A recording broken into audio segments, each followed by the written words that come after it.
Any intelligent fool can make things bigger, more complex, and more violent. It takes a touch of genius and a lot of courage to move in the opposite direction. Albert Einstein. My friends, let's jump into the charts. This is a day where everything is down except gold, which is pretty much flat, up 0.01%. I would call that flat.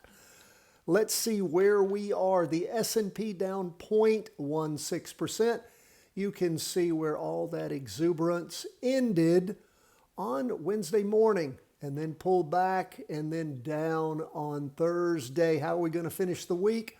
Probably still, unless the market literally crashed tomorrow, probably still up with a pretty strong weekly vertical crossover. We shall, of course, wait to see how tomorrow shapes up, if indeed the exuberance starts up again, or if things move down hard. That might slow us down in jumping in. You don't want to catch a falling knife, right? We do have things moving in the right direction. First day of the latest two-day candle. This is the Thursday portion of the Thursday-Friday. We can see not a lot of movement. It is a green up candle. These are Heikin-Ashi candlesticks, even though things were down. How can they be up? Because Heikin-Ashi is, again, taken into consideration that prior movement. So again, it shows us the average pace. It shows us all of the energy still trying to push up. Doesn't mean it's going up. Shows us how much it's slowed down as to how small the candle is and the wick. But again, that's what makes Heikin-Ashi candlesticks so helpful, because they do show prior momentum and, of course, the easing of it. The more you read about and learn about Heikin-Ashi candlesticks, like that training that we put up for you yesterday, the better it is in understanding them and knowing what it is you're getting into. In fact, I'm going to put at the end of today's video our best Heikin-Ashi training. If you want it, it will be there for you. And I'm just making a note to myself, the Heikin-Ashi training into today's video. It's the best one we've done. Our first one's more popular because it's been out longer. You got hundreds of thousands of views. I don't even know how many views this has, tens of thousands maybe, but this is the best one. It'll be at the end of today's video. Please take it and really digest what it's telling you and understand what it is you're seeing when you see Heikin-Ashi candlesticks. So we'll be paying close attention to the charts tomorrow, see if it's time to jump in or stand by on an up move. Let's look at where we are on the NASDAQ. It is down for the day 0.37%.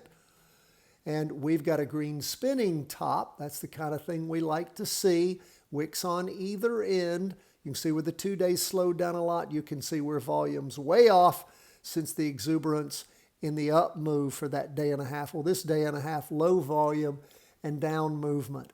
So again, not a lot. We're close to average volume. We'll see how things go and how the week ends. Now, bonds, what did I tell you? They're bouncing off the weekly trend line. You see it right there on the half day moving down.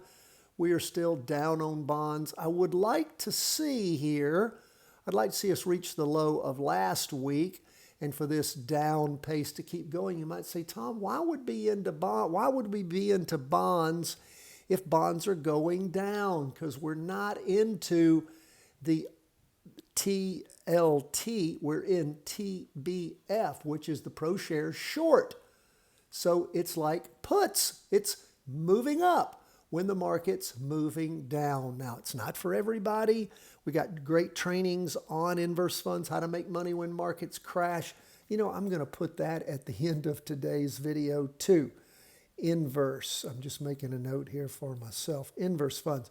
Those two trainings, Heikin-Ashi candlestick and inverse funds, will both be there for you to understand how they work. But that's what we've been in all these weeks. As bonds have been crashing, we have been going up with them, and the move continues. What about gold? Well, let's take a look at gold. It's flat, 0.01%. All that exuberance, man, gold just shot up on Wednesday, and like typically happens in the market, things sort of ease off. But we will be paying close attention to what gold does tomorrow, and maybe we'll be getting into a long position. Can't tell you yet. I want you to be looking as the day wears on? Is gold going to pull back hard? That might make us a little cautious in jumping in, or is it going to continue with its flurry? Also, for those of you who are Patreon members, you can look at the numbers that we run for you today on the trade execution summary grid for tomorrow. Remember, you get tomorrow's news today. Now, we don't always go by those numbers, because if it was just math, you wouldn't need any of this other stuff. You wouldn't need to practice trade and learn by doing and develop the nuanced knowledge. Charting is as much an art as it is a science, because it's about your familiarity with your favorite ETFs and stocks and what you know to look for. So, of course, we'll be plugging all of that information in. We want the art and we want the science. So please, if you're a Patreon member, take a look at those numbers in your trade execution summary grid. And, of course, every day be sure to read the 5-day plus analysis and forecast.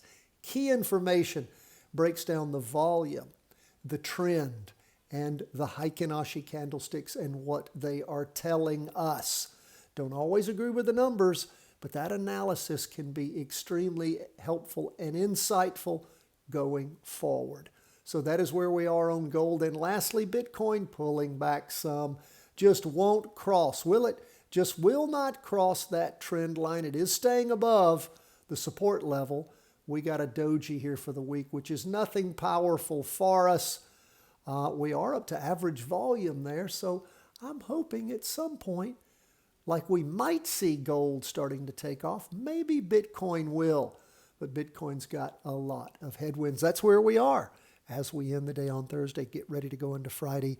Remember, Patreon members, check for your trade execution summary grid, your 5-day plus analysis and forecast. And don't forget what comes out on Thursday evenings, your weekly vertical crossovers, where we attempt to find you as many as we can, up to 10, going up, going down. This is weekly vertical crossovers up, weekly vertical crossovers down. That's going from green to red or red to green on the S&P, almost said NASDAQ 100, the S&P 500 each and every week.